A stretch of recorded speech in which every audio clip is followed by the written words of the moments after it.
Bonjour. Bonjour à tous. Bonjour Raphaël. Bonjour Anne, comment vas-tu? Ça va, je te remercie et toi? Ça va très très bien. Bon, aujourd'hui, on va rentrer direct dans le vif du sujet. On parle finalement des super aliments. On parle des mésonutriments, pardon, c'est-à-dire des super pouvoirs des super aliments. Mhm.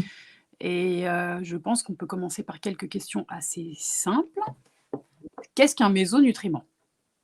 En fait, les mésonutriments, c'est ce qui va rendre un aliment ultra performant pour l'organisme. C'est-à-dire qu'on connaît tous les macronutriments. Les macronutriments, c'est ce qui va servir à l'énergie de l'organisme, à la construction de l'organisme.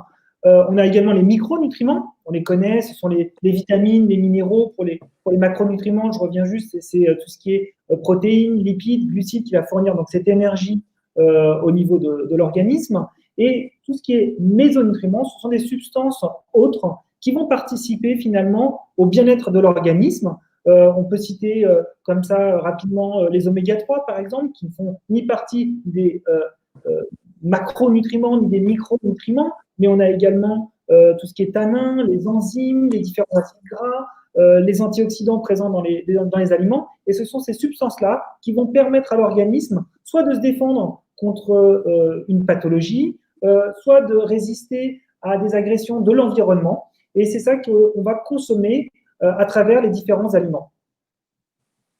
D'accord. Donc, c'est complètement naturel, c'est pas du tout comme des médicaments. Bien sûr, c'est exactement ça. Ce sont 100% des molécules naturelles qui vont provenir soit du règne animal, donc à travers les végétaux, soit du règne animal, aussi bien les viandes que les poissons, que les crustacés. Et donc, ce sont ces substances-là qui vont être présentes, mais de manière totalement naturelle dans notre alimentation.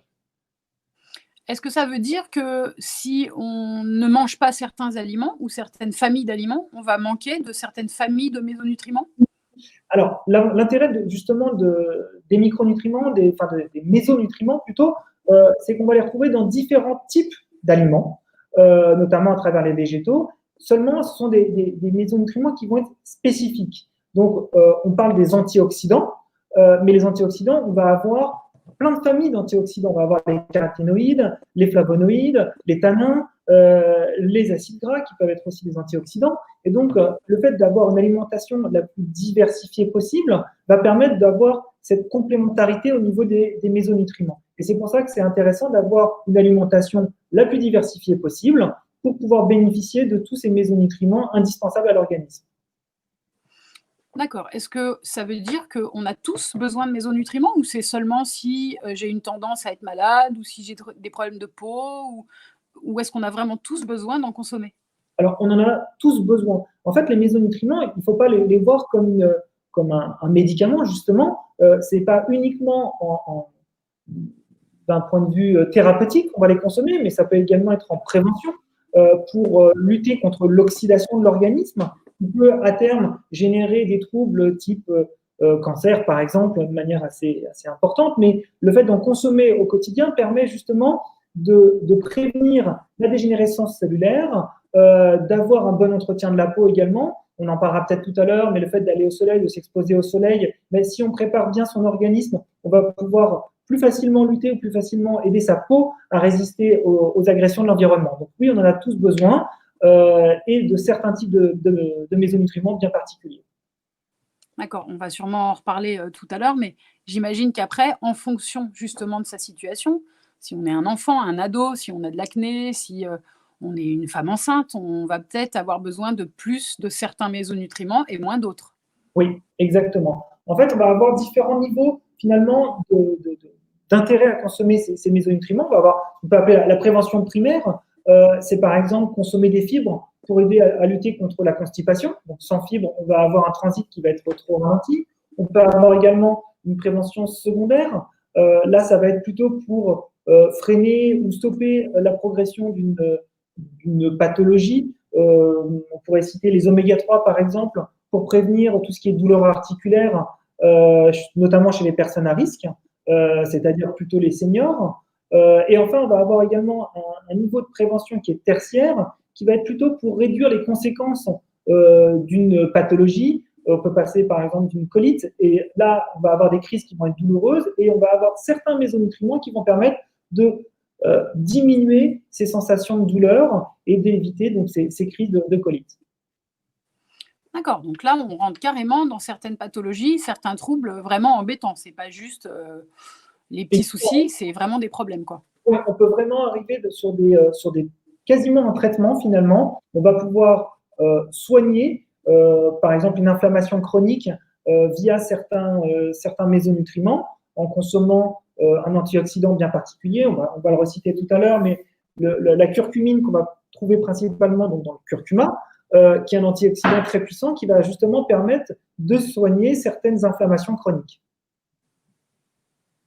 D'accord. Donc là, c'est carrément de la nutrition sur mesure. Ça veut dire, si je reprends l'exemple de l'anti-inflammatoire dont tu parles, la curcumine, est-ce que ça veut dire qu'il faut que j'en consomme tous les jours, par exemple, si j'ai tendance à faire des douleurs articulaires? Et si oui, est-ce que je dois en consommer tous les jours? Et est-ce que ça peut éventuellement faire que je ne prendrai pas de médicaments? Alors, là, on n'est pas là pour donner un traitement médical pour soigner une pathologie. On va essayer aussi principalement de diminuer les conséquences. Donc, quand on va préconiser de la curcumine pour diminuer une inflammation, oui, on peut en consommer au quotidien en petite quantité. Le but, c'est pas de surcharger l'organisme avec un seul mésonutriment. Parce que d'ailleurs, en consommer trop n'aura pas d'utilité. Il vaut mieux en apporter régulièrement dans de petites quantités pour qu'il soit bien absorbé par l'organisme. Surconsommation, de toute façon, que ce soit pour un mésonutriment ou pour des macronutriments ou micronutriments, vitamines ou minéraux, la surconsommation n'est jamais intéressante puisque du coup, ça devient toxique pour l'organisme et ça va être rejeté, notamment au niveau des urines. D'accord. Alors, pour revenir au bien portant et pour revenir aux aliments, est-ce qu'on peut savoir un peu juste en regardant un aliment s'il renferme tel ou tel mésonutriment? Je pense par exemple aux pigments colorés. Alors oui, plus ou moins. Effectivement, on va avoir, en fonction de la couleur d'un aliment, une indication sur les mésonutriments qu'il contient. Je vais prendre un exemple très simple.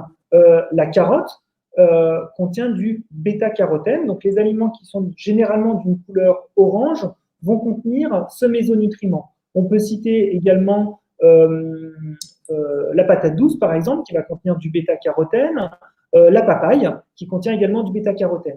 Et on a différents types d'aliments avec des couleurs bien spécifiques, notamment les aliments, par exemple, de couleur verte.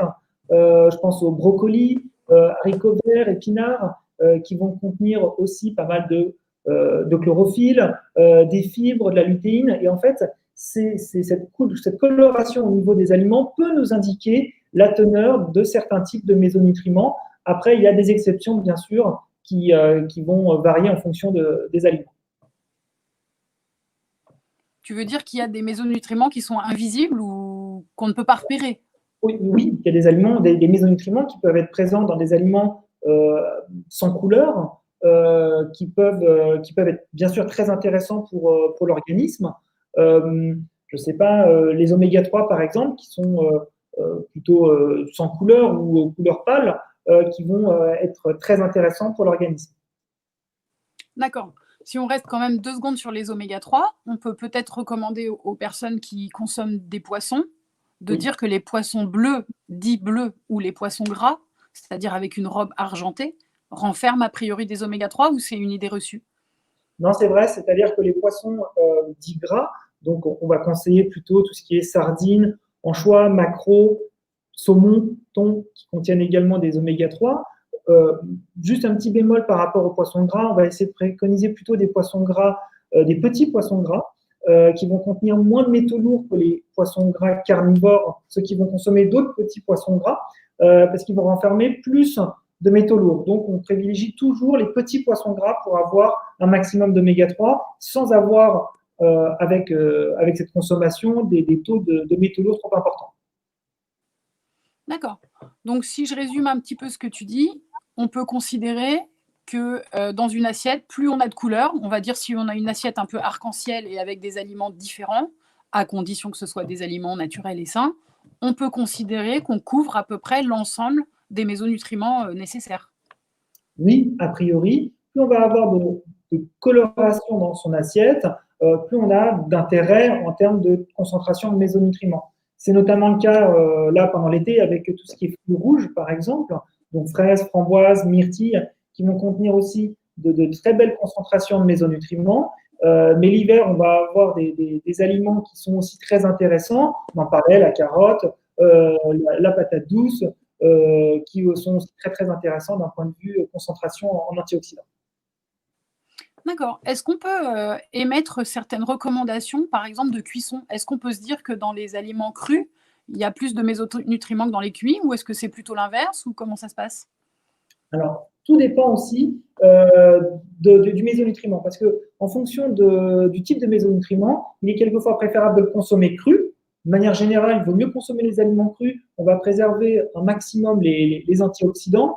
Cependant, il y a certains antioxydants qui vont mieux s'exprimer une fois qu'ils vont être cuits. Je pense notamment à la tomate, par exemple, qu'il est préférable de consommer cuit, parce que du coup, ça va révéler l'antioxydant qui est contenu dans la tomate. Donc, c'est pour ça que, par exception, il faut quelquefois consommer des aliments cuits. D'accord. Et donc, plus largement, est-ce qu'on peut dire que certains aliments s'associent bien les uns avec les autres pour finalement une meilleure absorption ou une meilleure assimilation? Je pense là, en fait, évidemment au curcuma et à la curcumine, dont on sait qu'il est préférable de consommer avec le poivre et avec un J'ai pas, petit peu de gras. oui, j'ai pas eu de leçon. D'accord. Oui, je parlais du curcuma, tu m'entends? Oui, c'est bon. D'accord. Donc le curcuma, on sait qu'il vaut mieux le consommer avec du poivre. Enfin, Oui. certaines études le disent, mais d'un autre côté, certaines études disent que c'est parce que le poivre, augmente la perméabilité intestinale Mhm. et qui donc facilite le passage des molécules. Mais est-ce qu'on a envie d'augmenter la perméabilité intestinale? C'est une vraie question aussi.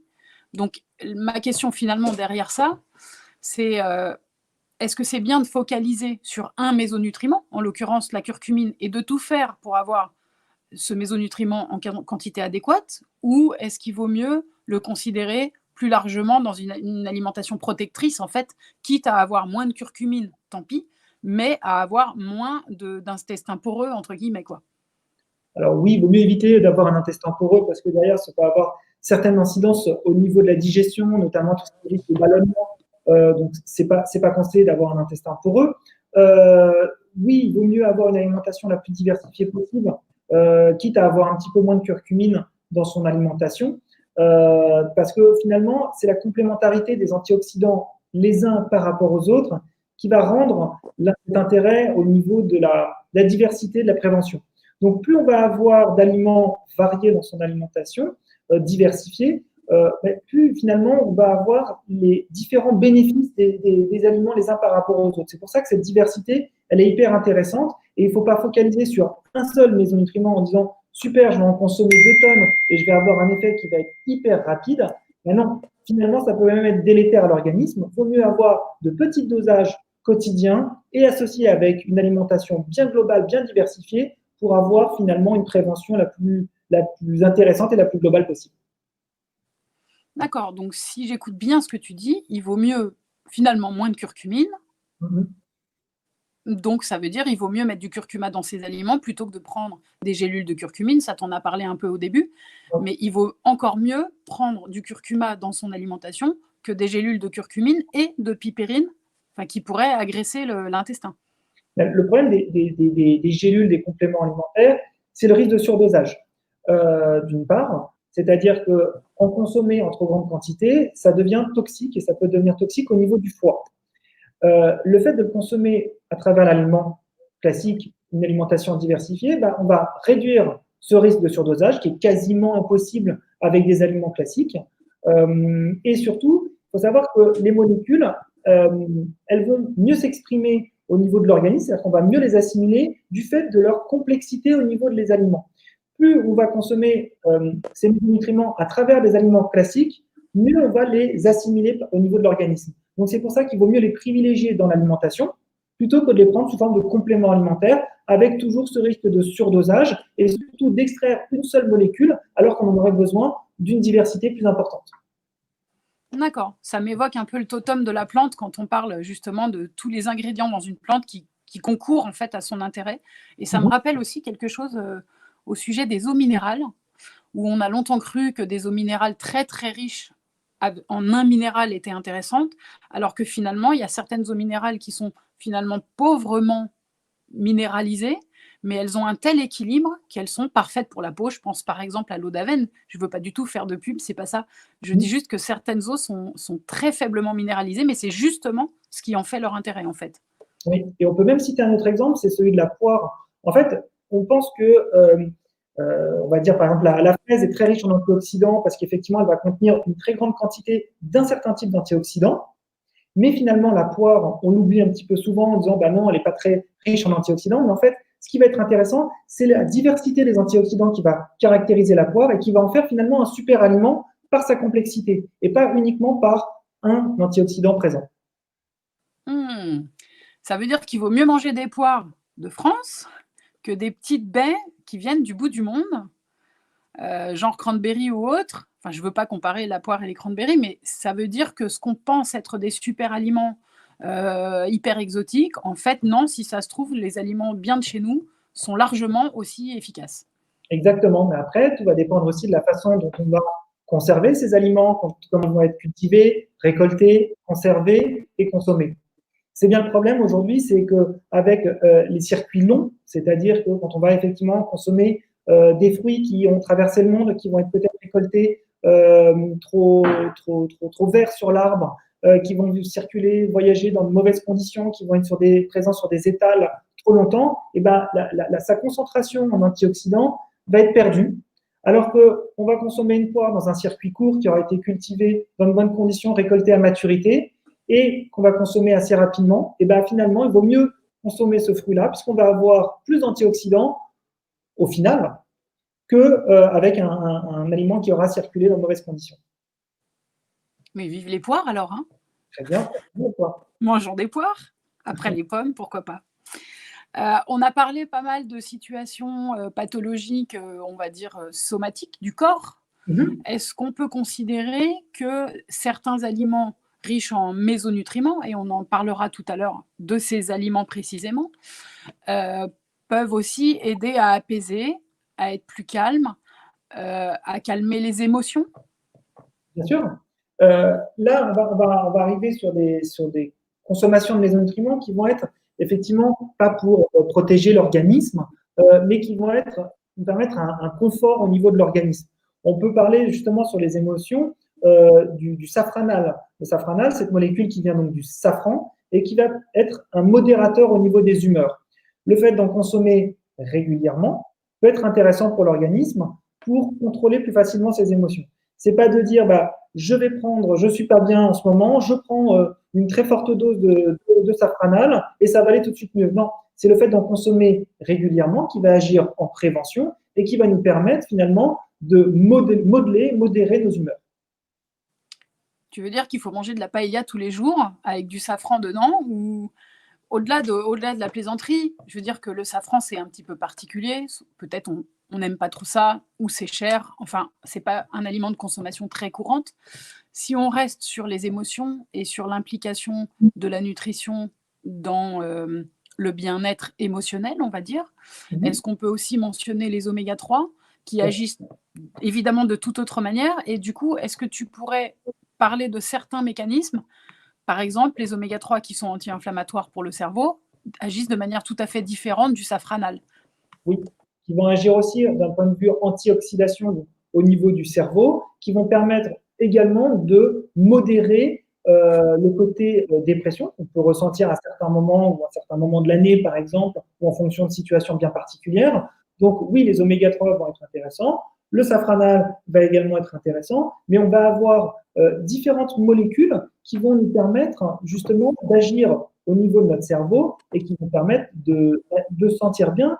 On peut parler des précurseurs de la sérotonine qui nous permettent aussi de se sentir bien. Donc, on va parler du tryptophane, qui est un acide aminé qui permet aussi de produire ce neurotransmetteur. Et donc, c'est encore une fois cette complexité au niveau de l'alimentation qui va nous permettre de modérer plus facilement nos émotions.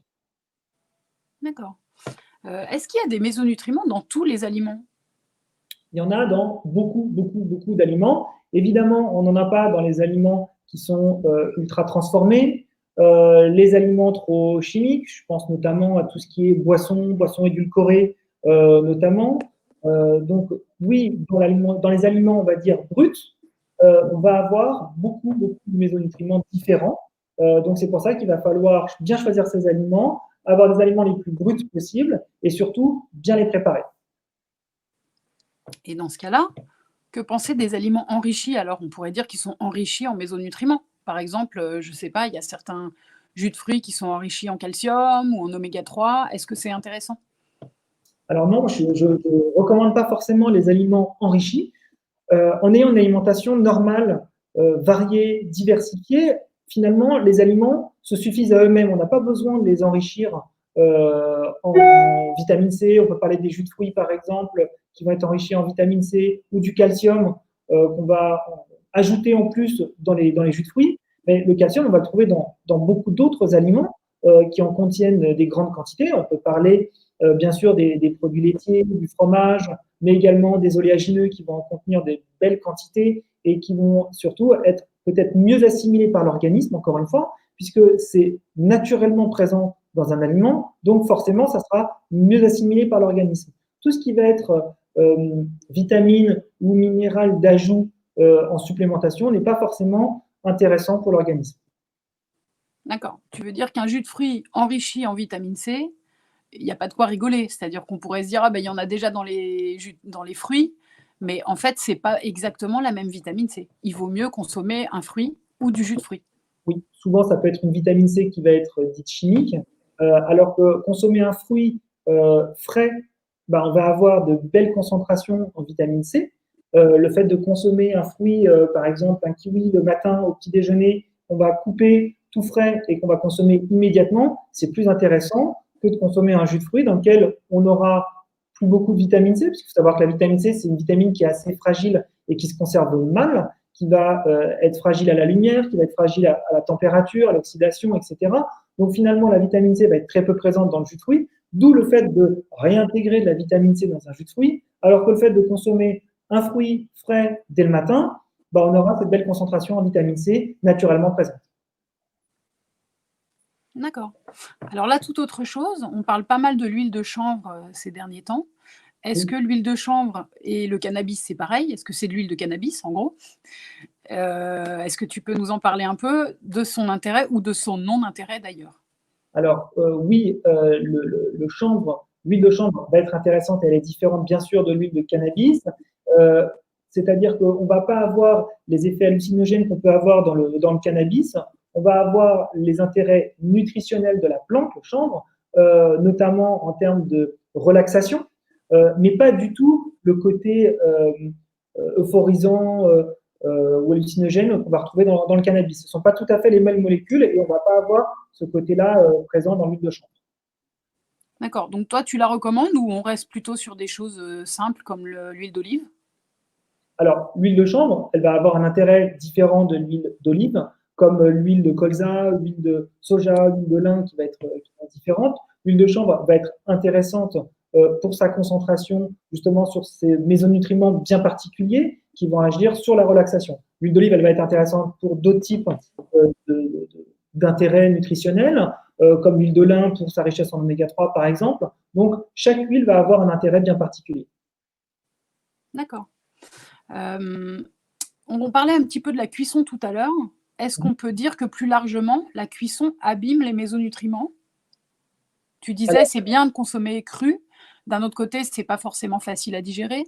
Donc, ceux qui doivent manger absolument cuit, est-ce qu'ils sont destinés à avoir, les pauvres, 0 mésonutriments dans toute leur vie, quoi? heureusement, heureusement, en fait, la cuisson peut, dans certains cas, diminuer la concentration en mésonutriments, mais pas totalement. Et ensuite, il y a des cuissons qui sont plus ou moins agressives sur les mésonutriments. Si on fait des cuissons basse température, cuisson vapeur, on va privilégier quand même ces mésonutriments, on va éviter de les abîmer de manière trop importante. Donc, pour les personnes qui ont un côlon fragile, sensible et qui préfèrent consommer notamment des légumes cuits, des fruits cuits, bien sûr, on peut les consommer, mais de manière intéressante en les cuisant à basse température ou à la vapeur pour vraiment bénéficier de tous ces mésonutriments, notamment pour la vitamine C par exemple, qui est assez fragile à la cuisson. D'accord. Je me demandais aussi, est-ce que le fait que les produits soient bio, ça veut dire qu'ils vont avoir plus de mésonutriments ou c'est pas forcément le cas? C'est pas forcément le cas. C'est-à-dire que tout dépend encore une fois de la façon dont il va être cultivé, conservé et cuisiné. Bien sûr, de manière générale, on va privilégier les aliments bio pour pouvoir consommer la peau des aliments, qui contient quand même une plus grande concentration, notamment en mésonutriments. Mais certains aliments bio peuvent être mal conservés après récolte, et donc du coup, il vaut mieux privilégier des circuits courts qui, eux, auront tendance à privilégier plus les mésonutriments. D'accord. Est-ce que là, comme ça, si tu allais faire un marché avec moi ou avec n'importe qui d'autre, peu importe, tu te dirais, tiens, il y a 10 aliments que je vais acheter là maintenant tout de suite parce qu'ils sont riches en mésonutriments. Tu penserais à quoi, là, en ce moment, à cette époque de l'année? En cette époque de l'année, bah, je vais essayer de privilégier donc, bien sûr les fruits de saison, les produits qui vont être cultivés à proximité de là où je vais faire mon marché. On peut avoir de très belles fraises de régions qui sont cultivées pas très très loin. En ce moment, on en voit encore sur les marchés, ou des framboises, donc des fruits plutôt de saison, du melon également qui est encore intéressant aujourd'hui. On va avoir des cultures à proximité. Ça, ce sont déjà des aliments qui peuvent être consommés de manière intéressante. On va avoir du concombre aussi qui est intéressant en ce moment, des tomates, puisque c'est la période. Donc, je serai déjà sur ces aliments-là. Donc, tu as ça dans ton panier, mais qu'est-ce que tu ramènes comme poisson ou viande? Est-ce que tu prends des œufs, par exemple, tout simplement? Est-ce qu'il y a des mésonutriments dans les œufs? Alors oui, il y a des mésonutriments dans les œufs, bien sûr. Donc, je vais essayer de récolter, de choisir en tout cas mes œufs de manière bio, de préférence, récolter le jour même si c'est possible, pour avoir un maximum de mésonutriments. Qu'est-ce qu'on peut également conseiller comme aliment de saison? Qu'est-ce qui peut être intéressant en ce moment? Euh, Qu'est-ce qu'on pourrait mettre dans son panier?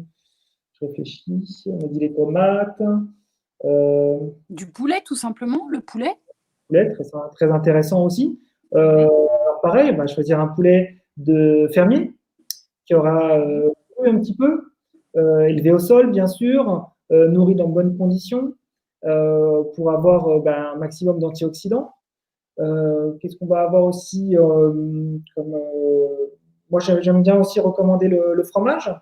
Donc pareil, pour avoir certains mésonutriments bien intéressants, donc diversité de fromages. Aujourd'hui en France, on a quand même la chance d'avoir beaucoup de fromages différents. On va essayer de préserver les fromages de fermiers, de préférence aussi. D'accord. Tu parles des fromages, du coup, je pense aux ferments. Et Oui. du coup, je pense aux probiotiques et aussi aux prébiotiques. On n'a pas encore abordé le sujet du microbiote intestinal. Oui. Donc, la première question, c'est est-ce qu'il y a des mésonutriments dédiés au microbiote intestinal, c'est-à-dire des choses qu'il apprécie particulièrement? Ça, c'est la première chose. Et la deuxième chose, est-ce qu'un microbiote intestinal en bon fonctionnement va faire en sorte qu'on va mieux assimiler justement les mésonutriments de l'ensemble du repas?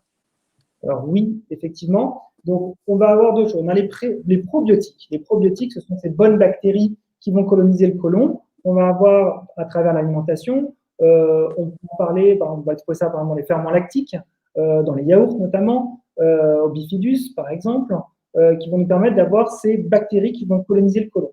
Mais il faut nourrir ces bonnes bactéries avec des prébiotiques, qui sont des substances qui vont donc donner tous les micronutriments et nutriments nécessaires à l'entretien de cette bonne microbiote. Et ça peut être par exemple le kimchi, qui est ce chou qui va être préparé de manière à ce qu'on va avoir ces prébiotiques. Et c'est ça qui va être intéressant au niveau de la flore intestinale. Et plus on va avoir une flore qui va être développée, et plus on va assimiler de la bonne façon les mésonutriments, et on va aussi éviter tout ce qui est ballonnement, douleur intestinale, qui va nous empêcher de digérer, on en parlait tout à l'heure, par exemple, les aliments crus. On digère moins bien quand on a une flore bactérienne pas assez développée ou en tout cas avec les mauvaises bactéries. D'accord. Là, tu t'es concentré sur la flore et tu as eu bien raison parce qu'il y a du monde à nourrir là-dedans. Mais on peut peut-être aussi parler de l'intestin lui-même, de la paroi intestinale elle-même, qui apprécie par exemple particulièrement la glutamine, une forme de protéine. Et donc, voilà. Et donc, je me dis que peut-être des personnes qui ne consomment pas assez de protéines peuvent aussi avoir des soucis intestinaux, peuvent penser que c'est dû à un manque de probiotiques, par exemple, pour résumer, alors que finalement, le simple fait de rééquilibrer leur alimentation et de consommer davantage de protéines naturelles ferait que ça irait déjà mieux. Exactement. Aujourd'hui, la glutamine, cet acide aminé, en fait, va permettre de réduire ce qu'on appelle la perméabilité intestinale. C'est-à-dire que les cellules du côlon, normalement, sont jointes et ne laissent pas passer à travers les différents micronutriments qui pourraient du coup passer à travers et générer des désordres intestinaux, à savoir des ballonnements, des épisodes de diarrhée ou de constipation. Et le fait de prendre cette glutamine, donc c'est l'acide aminé qu'on va trouver principalement donc, dans les protéines, va permettre de rapprocher les cellules du côlon et en fait d'éviter cette perméabilité. Et donc, c'est pour ça qu'aujourd'hui, consommer des bonnes protéines permet notamment d'avoir une bonne digestion. Et c'est quoi des bonnes protéines, par exemple? C'est dans quoi? Dans les bonnes protéines, on va avoir des protéines, deux types de protéines, dans les protéines animales et les protéines végétales. Dans les protéines végétales, il va falloir trouver les bons acides aminés pour faire des protéines complètes. Donc, c'est-à-dire associer par exemple des céréales avec des légumineuses. Et au niveau des protéines d'origine animale, on a des protéines qui sont très intéressantes. On parlait de l'œuf tout à l'heure, et oui, c'est une très bonne protéine, puisque ce sont des protéines dites complètes qui vont être bien assimilées par l'organisme. Et donc, on n'est pas obligé d'en consommer en très grande quantité pour avoir cet effet bénéfique au niveau du côlon. D'accord. Maintenant, j'aimerais bien te poser quelques questions en rapport avec des situations spécifiques, parce que je pense que tu en vois pas mal à ton cabinet. Donc, par exemple, évidemment, une des grandes questions, est-ce qu'il existe des mésonutriments pour aider à maigrir? Et si oui, lesquels? Alors oui, il en existe effectivement, qui vont favoriser la perte de poids, ou en tout cas qui vont permettre de simplifier la démarche lorsqu'on entreprend un épisode de régime, perte de poids. On va avoir le resveratrol. Le resveratrol, c'est un antioxydant qui va être présent notamment dans le raisin. Donc, il faudrait en consommer régulièrement de petites quantités, par exemple un jour sur deux, l'équivalent d'à peu près 100 grammes. On peut citer aussi la tyrosine. La tyrosine, c'est un acide aminé qui va être présent dans le fromage. Donc, si on veut, on peut consommer à peu près 30 grammes de fromage par jour pour avoir les doses nécessaires en tyrosine. Et on peut également citer la bromélaïne. Alors, la bromélaïne, elle est surtout présente dans l'ananas. À raison d'un jour sur deux, une petite portion d'ananas, type 100 grammes, permet d'activer finalement la fonte des graisses. Donc, c'est un petit cocktail qu'on pourrait consommer régulièrement qui va nous faciliter la perte de poids. Tu veux dire que le régime ananas, c'est pas une légende? Ça marche vraiment? Alors, non, c'est pas en consommant 2 kilos d'ananas par jour qu'on va perdre du poids, mais il y a plusieurs études qui ont montré que cette enzyme, la bromélaïne, va faciliter quand même le déstockage des graisses. Alors, le fait de prendre des compléments alimentaires à base de bromélaïne ne va pas vous faire perdre 3 kilos en une journée. C'est la consommation régulière d'ananas en petite quantité, parce que, attention, l'ananas, ça reste quand même assez sucré, donc il ne faudrait pas en consommer trop, sinon on va avoir un effet délétère aussi sur la perte de poids. Tu veux dire aussi que l'intérêt, c'est de consommer un petit peu d'ananas à la place de beaucoup de glace, par exemple? Par exemple, surtout en cette période d'année où on va consommer un peu plus de glace, où il va y avoir une alimentation plus diversifiée, en petite quantité, notamment pour l'ananas, ça devient intéressant. D'accord, donc si on garde cette idée de la minceur, quand tu as des gens dans ton cabinet qui souhaitent céder de l'alimentation justement et des mésonutriments pour arriver à leur fin, c'est-à-dire à perdre du poids, j'imagine que tu leur donnes des conseils généraux pour mincir et que tu leur dis, par ailleurs, consommer ces aliments régulièrement permet d'accélérer la perte de poids, c'est ça? C'est ça, c'est-à-dire que bien sûr, la base, ça va être déjà d'avoir une alimentation la plus équilibrée possible. Donc, on va parler d'abord des macronutriments, on va parler des protéines, des lipides, des glucides, dans quels aliments on va les retrouver principalement. de façon à bien équilibrer l'alimentation à la base. C'est évidemment la première chose à faire quand on veut entreprendre une perte de poids, mais également différents types d'alimentation. Si on veut, à contrario, prendre du poids ou traiter une pathologie intestinale, on va d'abord s'attaquer à l'alimentation la plus globale possible. Et évidemment, on peut également s'aider de tout ce qui est mésonutriments pour perfectionner finalement cette alimentation, la spécifier davantage et avoir le programme alimentaire le plus complet et le plus spécifique possible qui correspondra à la personne. D'accord. Et s'il y a des gens qui ont un régime particulier, on va dire, soit ils sont véganes ou ils mangent sans gluten ou autre, est-ce que tu as forcément des aliments de rechange, on va dire, ou pas vraiment? Par exemple, si tu leur conseilles de consommer, du saumon riche en oméga 3 et qu'ils disent: «Ah mais non, mais moi je suis végane, je suis même végétarien», est-ce que tu as un plan B? Alors oui, heureusement, il y a les plans B, bien sûr, sinon ça serait trop compliqué. Aujourd'hui, les mésonutriments, ils sont présents donc, dans une variété d'aliments, mais on va avoir quelquefois un mésonutriment qui peut être présent dans différents types d'aliments. Là, tu me parlais justement du saumon, on va parler des oméga 3 par exemple présents dans le saumon. Donc, une personne qui va être végane ne va pas consommer de saumon, mais je vais pouvoir lui conseiller de consommer des graines de lin qui, elles aussi, contiennent des oméga 3. Et donc, on va adapter les quantités pour avoir des quantités équivalentes dans les deux types de produits et avoir la quantité nécessaire pour la personne, ni surdosée, ni sous-dosée. Ça fait envie, hein. Non, mais est-ce que c'est vraiment efficace? Ce que je veux dire, c'est que est-ce que les personnes qui viennent te voir et à qui tu recommandes ces mésonutriments te disent: «Oui, ça m'a vraiment aidé»? Oui. Alors, dans certains cas bien particuliers, on va ressentir un vrai bénéfice au niveau. On en parlait tout à l'heure sur la glutamine. Moi, j'ai des patients qui viennent me voir pour des troubles digestifs. Et quand je pressens que c'est lié à cette perméabilité intestinale, le fait de donner de la glutamine à mon patient va permettre de réduire les troubles du transit. Donc, en très peu de jours, finalement, on va voir les ballonnements réduire et donc tout de suite, on va sentir le bénéfice. Et donc, c'est là où on se dit, finalement, oui, en consommant ce type d'aliment-là, j'ai un réel bénéfice, donc ça devient intéressant. D'accord. Alors ça m'évoque aussi certaines cures qu'on peut faire, et qui marchent très rapidement. Par exemple, le magnésium, quand on en a besoin, c'est spectaculairement efficace, très vite. Mhm. Mais le magnésium, est-ce que c'est vraiment un mésonutriment ou est-ce que c'est un minéral? Moi, j'ai toujours appris que c'était dans les minéraux.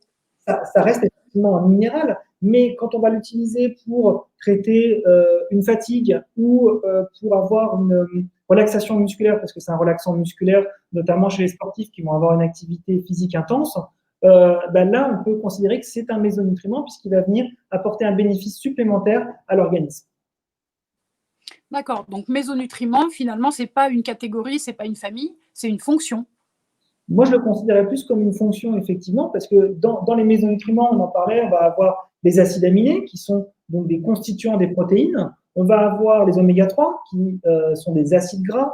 On peut avoir une vitamine, la vitamine C, qu'on peut utiliser comme antioxydante et donc qui est finalement normalement un micronutriment. Donc, c'est plus une fonction, le mésonutriment, que réellement un type de molécule. D'accord. On peut dire que un mésonutriment, c'est une vitamine qui a réussi ou un minéral qui a réussi, en gros. Oui, ça peut être ça. D'accord, c'est un peu l'idée. Tout à l'heure, on parlait des mésonutriments pour aider à mincir. Oui. Est-ce qu'on peut parler d'une autre situation spécifique où les patients sont assez embêtés? C'est les troubles du sommeil. Est-ce que certains mésonutriments peuvent aider à dormir? Alors oui, certains de nos nutriments vont nous permettre de dormir plus facilement. J'avais abordé ça tout à l'heure, le tryptophane, qu'on va retrouver principalement dans les produits laitiers, est intéressant pour aider à l'endormissement. On en parlait aussi, le safranal, qui va modérer les humeurs, qui va réguler un petit peu cette fonction au niveau de, du stress qu'on peut avoir au moment du coucher. Et enfin, on en parlait aussi, le cannabidiol, qui est donc l'extrait de graines de chanvre, qui peut aider justement à la relaxation et faciliter l'endormissement.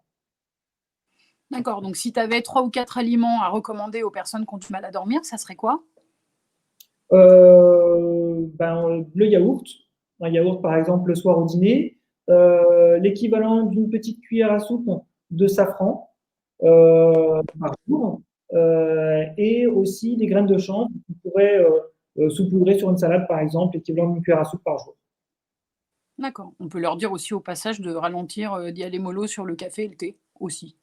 Évidemment, ça, ce sont les premières recommandations qu'on va avoir, c'est-à-dire d'avoir une alimentation qui est adaptée à l'endormissement. Donc, on va diminuer les excitants, donc tout ce qui est boisson type café, thé, prise trop proche du coucher, mais également une alimentation qui va être finalement trop grasse. Tout ce qui est friture le soir, bah, c'est déconseillé parce que ça va ralentir l'endormissement, mais également le chocolat. Le chocolat noir, c'est pas forcément conseillé pour s'endormir facilement. Ah bah, on va plus être copains là par contre. On s'entendait bien pourtant? Ouais, bah oui, tout a une fin. On va rester dans les situations spécifiques. Je vois qu'il y a des questions qui apparaissent sur le côté et donc parmi les questions, y a-t-il des mésonutriments qui peuvent aider à passer la ménopause? Alors oui, en fait, qui vont permettre de réguler un petit peu plus facilement les bouffées de chaleur. Donc, ça peut être, on va pouvoir consommer par exemple le coenzyme Q10, qui va permettre aussi, qu'on va retrouver principalement dans le bœuf. Donc, si on consomme 2 fois par semaine à peu près 100 grammes de bœuf, on va avoir les doses nécessaires en coenzyme Q10. On peut conseiller également de consommer du soja pour avoir l'isoflavone qui va être un hormone-like finalement, qui va jouer ce rôle de modérateur au niveau des hormones. Donc au niveau du soja, on pourrait conseiller l'équivalent de à peu près 50 grammes de protéines de soja par jour. D'accord. Et chez nos amis sportifs, est-ce qu'il y a certains mésonutriments qui peuvent aider soit à renforcer les muscles, soit Oui, à améliorer les articulations, à les assouplir, disons, soit oui. peut-être à accélérer la récupération sportive? Il y a peut-être des choses différentes à prendre avant le sport, après le sport? Mhm. Alors oui, pour éviter justement le côté pro-inflammatoire d'une activité physique intense, c'est parce qu'en fait, faire du sport, bien sûr, c'est bon pour la santé. En faire en grande quantité ou un effort trop violent, ça va provoquer une oxydation finalement des cellules. Et donc, si on consomme un antioxydant puissant comme la curcumine qui est présent dans le curcuma, ça va permettre de réduire cette inflammation. On a aussi un souci chez les sportifs, c'est les douleurs articulaires qui peuvent survenir. Donc là, on en parlait avec le poulet. Le poulet va contenir de la chondroïtine. Donc si on consomme 3 fois par semaine du poulet à raison d'à peu près 150 grammes, on va avoir ce mésonutriment-là, la chondroïtine, qui va permettre de préserver les articulations. On peut également conseiller les oméga 3, qui vont avoir aussi un effet bénéfique sur les articulations qu'on va trouver principalement soit dans les poissons gras, soit dans les graines de lin. D'accord, tu parles de la chondroïtine du poulet. Tu veux dire c'est dans la chair ou faut manger un petit peu les articulations du poulet aussi si on peut? Quand vous mangez le poulet, il faut grignoter un petit peu les articulations. Il ne faut pas Ouais, hésiter à mâchonner un petit peu le cartilage parce que c'est principalement dans le cartilage qu'on va en avoir. d'accord, OK. Alors je vois apparaître d'autres questions, donc je les lis. Une question de Carole: «Mon fils a de l'acné, y a-t-il des mésonutriments qui pourraient freiner l'apparition des boutons?» Alors oui, il y a effectivement des mésonutriments qui vont aider justement à réduire en tout cas les problèmes de peau. Euh, Bien sûr, avant tout, il va falloir avoir une alimentation diversifiée, hein, parce que c'est principalement là-dessus qu'il va falloir agir, c'est-à-dire une alimentation la plus variée possible. On va diminuer un petit peu quand même les apports de graisse de manière générale pour éviter ces problèmes d'acné. On peut consommer notamment des pistaches, l'équivalent d'une poignée par jour. Ça va avoir un effet bénéfique grâce au psoralen qui est contenu dans les pistaches. Ça va permettre aussi de nettoyer un petit peu la peau. On conseille aussi la vitamine E qui est très intéressante pour la peau et qu'on va trouver principalement dans les noix du Brésil. On conseille également pour tout ce qui est problème de peau, c'est le zinc, c'est un minéral, encore une fois, mais qui va avoir une action réelle sur la peau. Et le zinc, on en trouve principalement dans les produits de la mer, notamment les moules, qui sont très intéressantes. D'accord, et au passage, un petit peu moins de soda et ça serait pas mal aussi, quoi. Exactement. Ça peut Éviter pas faire de mal, on va dire. les sucres rapides sont forcément recommandés. Je vois. Alors une autre question que je te lis: «J'ai les jambes lourdes, y a-t-il des mésonutriments pour booster la circulation sanguine?» Alors oui, bien sûr. Encore une fois, là, l'alimentation va être aussi très importante de manière globale, c'est-à-dire essayer de bien s'hydrater. Ça, c'est la première des choses pour réduire les jambes lourdes. Mais on a également des molécules dans les mésonutriments qui sont très intéressantes. On a les fructosanes qui sont présents notamment dans le poireau, à raison de 3 fois par semaine, déjà, on va avoir un effet intéressant. Les cyanidines également présents dans la grenade, qui sont intéressants. Et essayer de consommer un maximum de légumes drainants de manière générale permet d'améliorer la circulation. Tout ce qui est asperges, poireaux, endives, courgettes, qui sont des légumes qui sont très riches en eau et qui vont permettre justement d'éliminer cette rétention d'eau et donc du coup d'alléger les jambes. D'accord. Est-ce que tu veux dire que, par exemple, le fait de consommer du poireau ou d'autres aliments que tu as cités, c'est un peu comparable finalement à aller marcher dans l'eau? Parce qu'on sait que marcher dans l'eau, ça améliore la circulation. Est-ce que Oui. l'un peut remplacer l'autre ou est-ce qu'ils vont se renforcer? Qu'est-ce qui se passe? Alors nous, il faut évidemment faire les deux, parce que ça va avoir un effet complémentaire. Le fait de marcher, notamment marcher dans l'eau, notamment la mer, ça va avoir un effet massant aussi au niveau des jambes, et le froid est très intéressant pour relancer la circulation. Le fait de bien marcher, en fait, vous allez écraser en fait la plante du pied, et ça va permettre de favoriser le retour veineux, Quand tu parles du froid, tu parles de la mer en Normandie, donc? par exemple. Oui, Oui, par exemple. faut OK. dire. Une question qui me paraît intéressante, on n'a pas du tout abordé ça. Ma fille de 10 ans a de l'eczéma. Y a-t-il des mésonutriments efficaces? Si oui, lesquels? Ce qui nous permet d'aborder le cas justement des enfants. Est-ce Oui. qu'eux aussi ont besoin de mésonutriments? Est-ce que ça peut être un problème pour eux, certains aliments? Alors oui, moi je vais conseiller également des mésonutriments chez les enfants. Et là, ça devient intéressant puisqu'on peut les conseiller via l'alimentation, parce que chez les enfants, préconiser des compléments alimentaires donc très dosés qui sont normalement adaptés aux adultes n'est pas forcément recommandé chez l'enfant. Donc c'est pour ça que le faire à travers les aliments va être d'autant plus intéressant, parce qu'on va avoir des doses qui vont être adaptées aux enfants. Pour tout ce qui est eczéma, on préconise bien sûr les oméga 3 qui vont éviter justement, qui vont réduire en tout cas ce côté démangeaison. On peut également préconiser de consommer des carottes pour le bêta-carotène, puisqu'on sait très bien que le bêta-carotène est très intéressant pour la peau et protège la peau des agressions de l'extérieur. On peut également conseiller de consommer un petit peu de bœuf pour la carnosine, cette acide aminé qui va être très intéressant pour aussi réduire tout ce qui est problème de peau. D'accord, donc quand on t'écoute, on se dit vraiment que c'est une stratégie à mettre en place sur l'ensemble des menus de la semaine finalement. Tout au Oui, long de la semaine, on consomme un petit peu chaque jour des mésonutriments, anti-eczéma en l'occurrence. exactement. Mais le fait d'en consommer de manière régulière, ça va permettre d'entretenir la peau et surtout d'avoir cet effet préventif qui est vraiment recherché. D'accord, alors si on reste sur l'histoire de l'eczéma, on sait que c'est une maladie qui est compliquée, que évidemment, c'est pas en mangeant que des carottes qu'on va s'en sortir. Qu'est-ce qu'on peut espérer justement d'une alimentation riche en mésonutriments? Je comprends bien les vertus des aliments dont tu parles, mais est-ce qu'on peut dire quelque chose comme, ça va améliorer 10 des démangeaisons ou 20 ou 80? Comment ça peut se mesurer en fait? Alors là, j'ai pas d'effet pour mesurer, évidemment. Le bénéfice va se faire au fil du temps. En fonction des patients, les effets peuvent être plus ou moins rapides. Bien sûr, encore une fois, l'alimentation générale va avoir une indication, notamment sur les problèmes de peau, sur l'eczéma. Donc, le fait d'une part de contrôler son alimentation, mais en plus d'intégrer tous ces super aliments via les mésonutriments, ben, on va optimiser ces effets. Tu veux dire que si on reste encore sur l'eczéma, on pourrait prendre d'autres pathologies, mais celle-ci, elle est intéressante parce qu'elle est tellement plurifactorielle. Est-ce que ça veut dire qu'une alimentation bien ciblée, comme celle dont on parle dans le livre ou comme celle dont tu parles à tes patients, évidemment, là, on est en train de résumer pour le Facebook Live, mais c'est beaucoup plus précis lors d'une consultation ou dans les livres.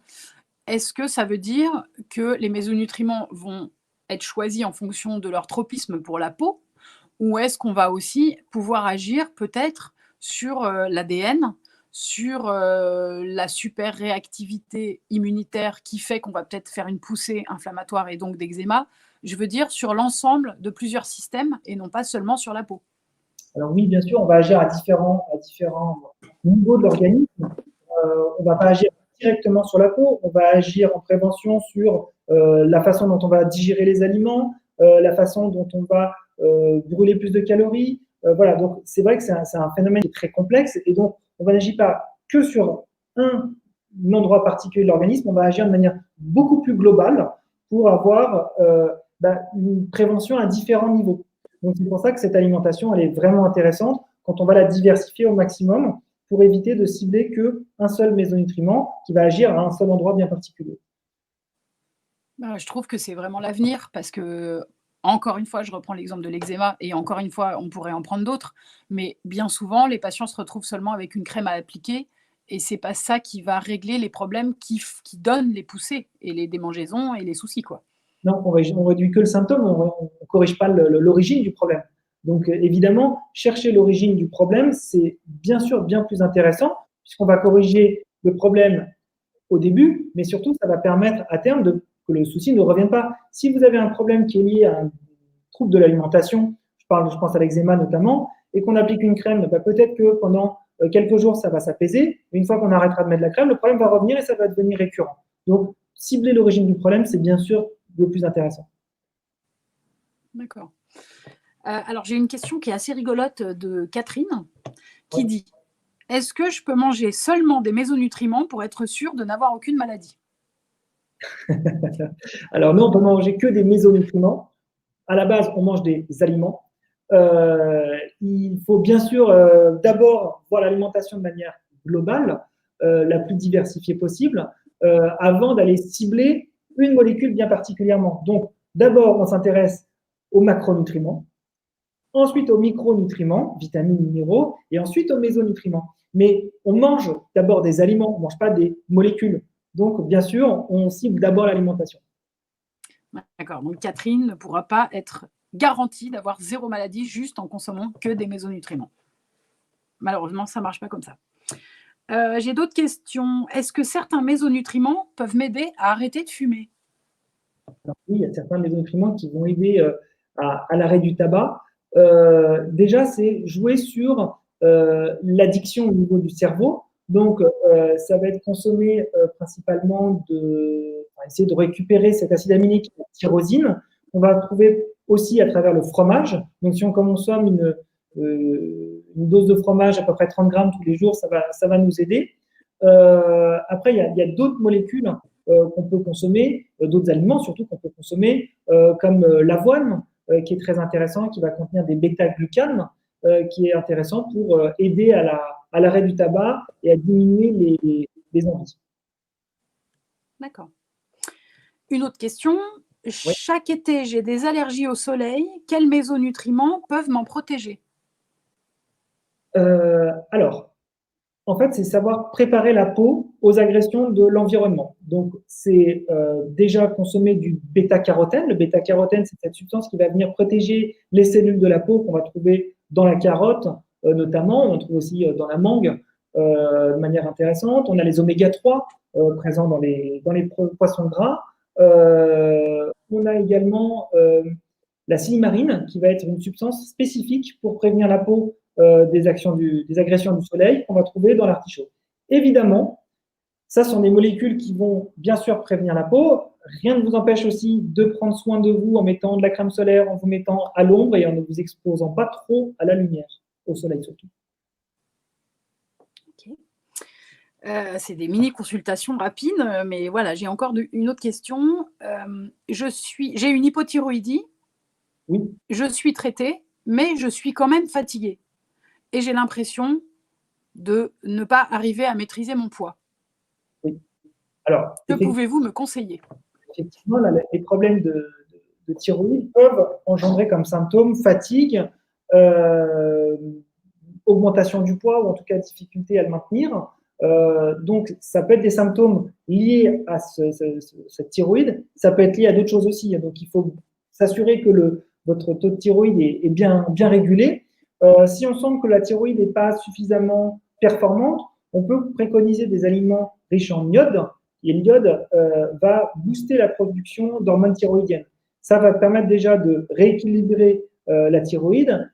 Et en plus, bien sûr, on peut consommer des aliments qui vont nous aider à lutter contre la fatigue. Je pense notamment à la vitamine C, au magnésium, qui sont intéressants pour contrer cette fatigue. Alors, dans quels aliments, par exemple, on va trouver l'iode, la vitamine C et ce dont tu viens de parler? Alors, l'iode, on va la trouver principalement dans les produits de la mer. Donc, on peut trouver, par exemple, les crustacés, les moules, les bicorneaux, les bulots. On peut consommer pour avoir un maximum d'iode. Les poissons en contiennent également un petit peu. Vitamine C, principalement dans les fruits et les légumes. Encore une fois, la vitamine C est une vitamine qui est assez fragile, donc à consommer le plus rapidement possible après avoir préparé l'aliment.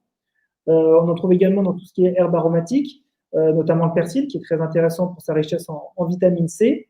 Euh, et le magnésium, on va le trouver aussi principalement dans les eaux minérales. On ne cite pas suffisamment, mais les eaux contiennent pas mal de magnésium. On va aussi en avoir dans les aliments. Le chocolat en contient un petit peu, la banane également. Une dernière question, Raphaël. Elle devait arriver, ça j'imaginais bien qu'elle arriverait, elle est là. Est-ce que certains mésonutriments peuvent nous protéger du Covid? Alors, bien sûr, les mésonutriments ne vont pas vous sauver du Covid, malheureusement, c'est-à-dire qu'on peut aider via l'alimentation à renforcer son système immunitaire. Le système immunitaire, c'est finalement tous les mécanismes qui vont permettre de lutter contre les agressions de l'environnement et notamment les différents virus qu'on peut rencontrer.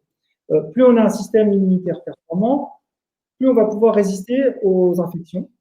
Malheureusement, même si on a un système immunitaire qui est ultra performant, ça ne nous empêche pas quand même de contracter le Covid.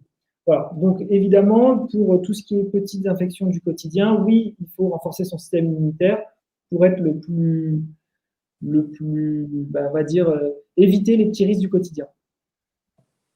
D'accord. Est-ce qu'on peut considérer justement que pour l'immunité, parce qu'on en a beaucoup entendu parler avec le coronavirus, etc., est-ce que c'est un réel plus de renforcer ses apports en vitamine D, de renforcer ses apports en oméga 3, par exemple, en zinc, et en probiotiques, par exemple? Est-ce que déjà, c'est des bons gestes qui peuvent aider à avoir une immunité correcte, tout simplement?